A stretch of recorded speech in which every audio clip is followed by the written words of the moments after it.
Election is now officially over, and Donald J. Trump has been chosen as the next president of these United States, defeating Vice President Kamala Harris. Frankly, this was, I believe, the greatest political movement of all time. There's never been anything like this in this country, and maybe beyond. Now, this comes as his supporters celebrated and others searched online for the term moving to Canada. A search engine reports that a term saw a spike by 5,000% after Trump won the election. Now, the only problem with that is Canada is reducing the number of immigrants they're accepting next year by at least 20%. So you're straight out of luck. There's a lot to discuss regarding the election, including the campaign comparisons between President-elect Trump and Vice President Harris's camp, the essential voter groups that have helped Trump with his win, and the future of the U.S. Joining us to talk about it, Todd Smith, CEO of Regal Media, Dr. Dietrich von Biedenfeld of Houston Community College, and Dr. David Branham of University of Houston Downtown, along with isiah-Hussein, one of President-elect Trump supporters and CEO of Maxim. Glad to have you all here on the Factor Uncensored. So let's go down this list. We have a lot. First of all, let's talk about,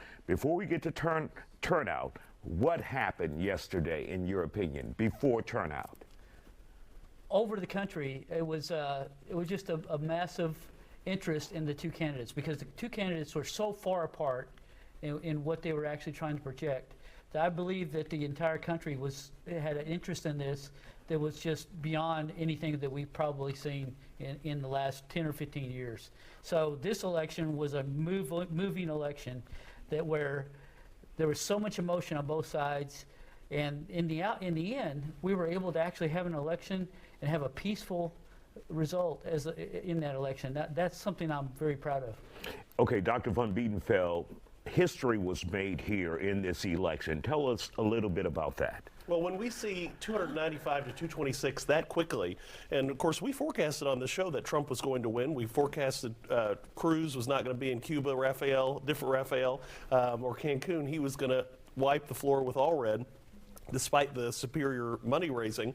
So, I mean, we predicted all of this except for how quickly it was going to happen. So we thought maybe it'd take a week before we had the final results, but no, overnight we saw this. So history's the Senate, likely the House, all turning red, and a very large referendum against an incumbent president and a sitting vice president. I don't think Dan Quayle did this badly. All right, Todd, let's hear from you. You are a Harris supporter. Yes. Where do you think it went wrong, without talking about turnout now? I think it went wrong with the issues. I think the country is starting to lean right. Like Dietrich said, it was everybody shifted to the right, and I've never seen young people shift to the right as much as they did this election. Usually, the young people tend to lean to the left, and Democrats can rest assured that they will get that vote. But a lot of people have saying some of the issues that the Democrats are pushing are going way too far left. A lot of people on college campuses are scared that they can't talk about certain issues because they'll get canceled. They'll be looked at as a bigot. And give us an example of some of those issues that have gone too far, according to some you've talked to. College kids say if they don't use the right pronouns in class, they'll get ostracized. So if they don't even know that a person wants to be called they or them, they're looked down upon. And a lot of people rebelled because of that. You know, that's a new phenomenon, and people are still getting used to that. So, but they say people don't give them the chance to learn these new things, and that made people want to go to the right and go back to that. Would you see and not only, but one of the main issues for conservatives, LGBTQ plus issues that may have turned them off to Vice President Kamala Harris? I think it does. I mean, it's been brewing for a long time. It's been brewing since Bush and Obama, and a lot of people have said that the country's getting too far to the left. You have kids having transgender surgeries. I know people can do what they want, but a lot of people looked at it as a religious movement. They looked at Trump as the candidate that represented biblical values, and they looked at Harris as a person who did not. So Democrats have to realize that religious people, Christians, Muslims, whoever, they're a big voting bloc. You can't just turn them off. and expect to win some of these elections. Uzair Hassan, your thoughts. You're celebrating. I saw like 18 pictures you posted with you and former President Trump, who will soon be President-elect Trump. So your thoughts about this win now? First of all, as the panelists have mentioned, that we were quite sure about this victory, first of all. And it started when the last debate happened, and we were actually witnessing this journey from the debate. And when President Joe Biden stepped down and Kamala Harris came at his place, so we were actually quite sure about this victory, first of all. And then compared to the last time, as we have seen, the young voters have came out in huge numbers, not only in particular state in Texas, but around USA, what we have seen so far, which has not happened before. Secondly, new records have been made in this election as well. For example, after President Trump, Joe Biden came, and then there was a gap, and then he came again, so this never happened as well. So this was something new for the people too. And as the religious factors are mentioned, as after his winning in his victory speech, he clearly mentioned that he's going to end wars. He's not going to start new wars, which was quite a hook for many people, especially the situation that is going on right now in Middle Eastern bloc, what we have observed so far. So I guess this was one of the turning point for his victory as well. All right, we want to thank you guys, and we're not done just yet. Don't go anywhere. And of course, we have more coming your way here on The Factor Uncensored. We'll continue this conversation right after the break. And welcome back to The Factor Uncensored. We continue our post-election coverage. This election made history in many ways, including voter turnout. A record number of 18.6 million people registered to vote statewide this year. The Texas Tribune reports a drop in those who voted. In 2020, voter turnout was recorded at about 66%. In 2024, that number dropped down to 57%. Our guests are back here to talk about voter turnout and what happened. Dr. Branham, let's bring you in. Your thoughts on what happened to the damn Democrats? Well, I think this was a case where the elections just weren't that interesting inside the state of Texas. And Wait. How can you say the elections were not interesting? I can say it because, like, we had 38 congressional elections. 2 of them were competitive, and they were in the Rio Grande Valley. That was it. The rest of them weren't competitive. The state rep elections, the state senate elections, they were all pretty much done. Ted Cruz, watch your point, on Sunday. All 5 panelists said Ted Cruz is going to win. Why go? And then we have Mark Jones come on and said all the Democrats in Harris County, they're going to win by 10 points or more. So, there's people looking at each other going, everything's pretty much done.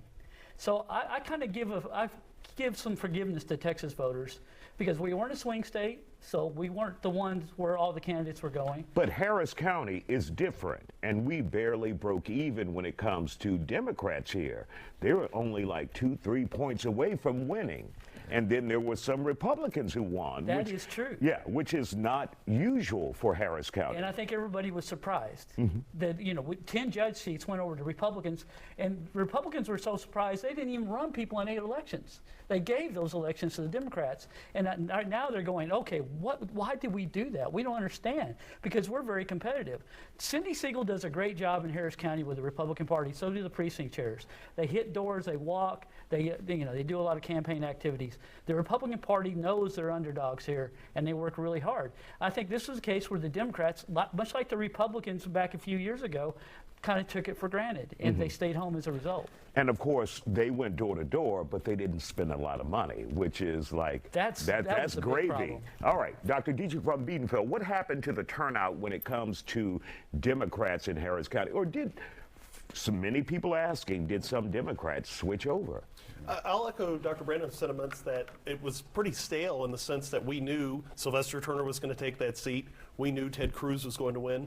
And then But I'm thinking, wouldn't people go out for the presidential election? Well, to echo that sentiment, why? Because while we gained 2 electoral votes, people know that all the votes go to the majority. So if we had 27 more Republican voters in Texas, Donald Trump was going to get all 40 electoral votes. So why show up? And I had to do some voter education for my colleagues on the other side of the aisle to explain to them, but what about your local elections? And so with controversies in Fort Bend County pushing people away from the Democratic incumbents, And that party, that opened That it was up. a Patel race. Correct. And So, Todd, let's hear from you. Your thoughts on why you think Democrats did not turn out. Like Dietrich said, because a lot of people already know that Texas will go to the Republicans. A lot of people just feel like. But that's just not here in Texas. Yeah. It's around the country. But also, to that point, I think a lot of Democrats were upset with the Biden-Harris administration. They didn't think that things got better.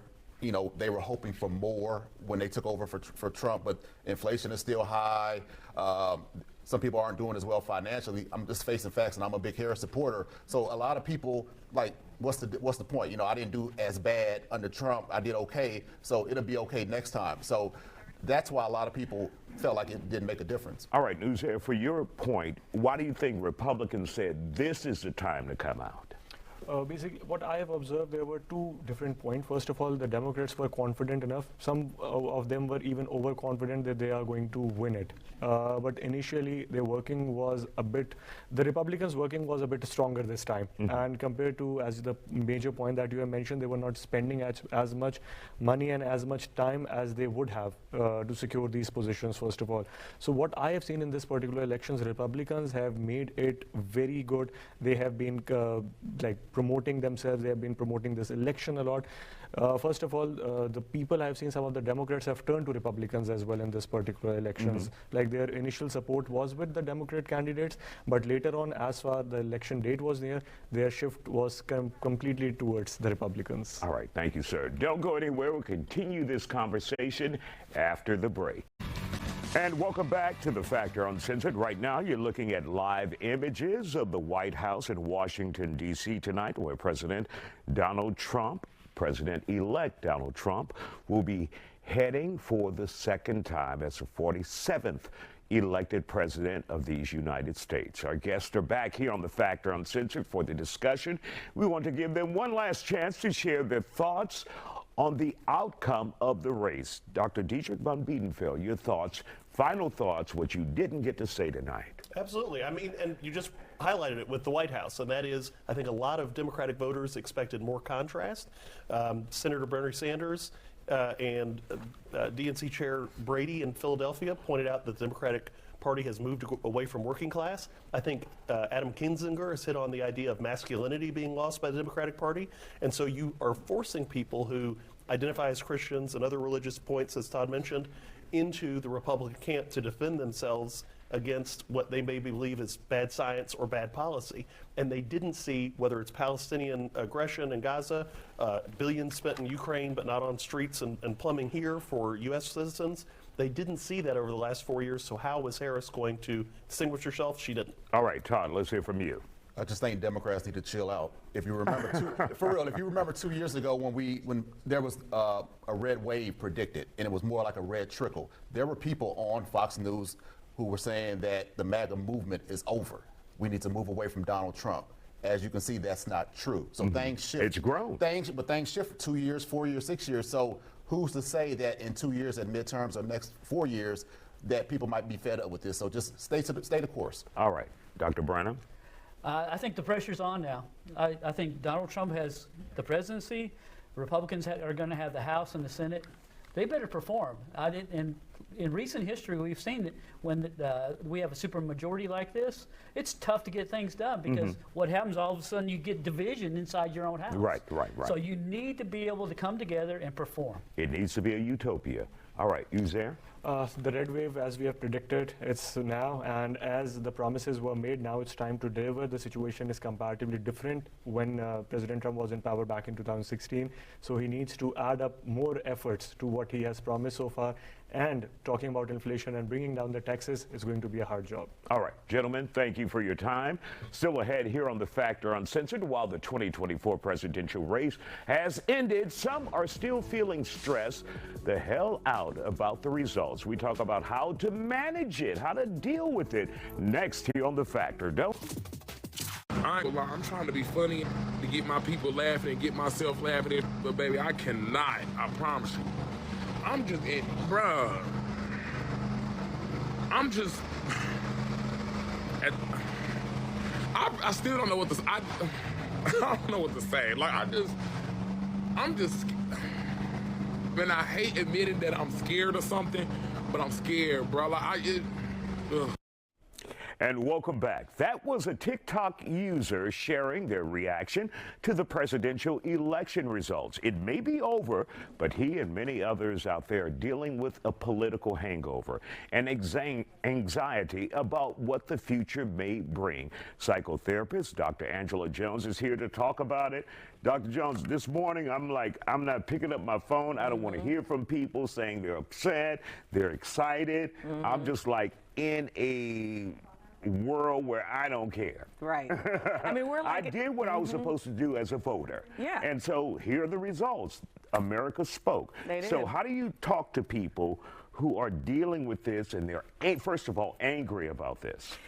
First of all, you have to ask yourself, are you able to even talk to anybody? Don't talk to anybody if you haven't really processed how you're feeling. Right. If you are talking to someone that's angry, you have to be ready to just be a listener, someone who can be a support, regardless if you agree with them or not. And that is a difficult place to be. So before you go out there and say, hey, I'm going to sit here and support everyone, doesn't matter the side, you need to ask yourself, hey, Am I ready? Am I ready to do that? You know, I'm telling people, stay off of social media as much as you can. Do not watch the news. You're bombarded with it on social media. Absolutely. You know, and our timelines are confirmation biased, so it's going to show you just the same thing that it wants to feed you. It's not really going to give you the information you probably need. And of course, you're talking about dealing with post-election anxiety, and you have some tips. Let's talk about those that's on your list. Don't get lost in the what ifs, right? Like, what if this happens, or what if, you know, somebody does this to us? If you keep doing that, you're just going to drive yourself crazy. We really don't know what's going to happen. Now, we've heard, you know, the things that they said at rallies, and we're thinking that we know what's going to happen. But if history serves us correct, you have to realize a lot of that is just a selling point. You know, we also tell them to get some rest. Go to sleep. Last night, a lot of people did not go to bed last night. Go to bed early tonight. If you're watching this right now, you're probably already too late. And don't be afraid to ask for help. You know, if you have a therapist in your life, if you already, you know, go to therapy. Use it for this. Absolutely. Your therapist should be able to sit there and listen to what's going on with you and help guide you through this process. And there's a lot of other things you can do. You know, surround yourself around like-minded people. You know, so if you do want to vent, you can vent with someone that it feels safe with. And I also heard, do not be alone. If you're having anxiety about this, don't just stew in it by yourself. Right, because our mind is tricky. Our imagination can go in a lot of different places. But if you are emotional, you feel like you want to cry, cry. If you feel like you're excited and you want to celebrate, then celebrate. Embrace whatever feeling that you have, because it's either going to show up later in a different way. But right now, you know, try to take your time. Don't rush yourself on social media. Don't rush yourself to do the things you usually do. It's okay. There you go. Take your time. Dr. Angela Jones. Still ahead.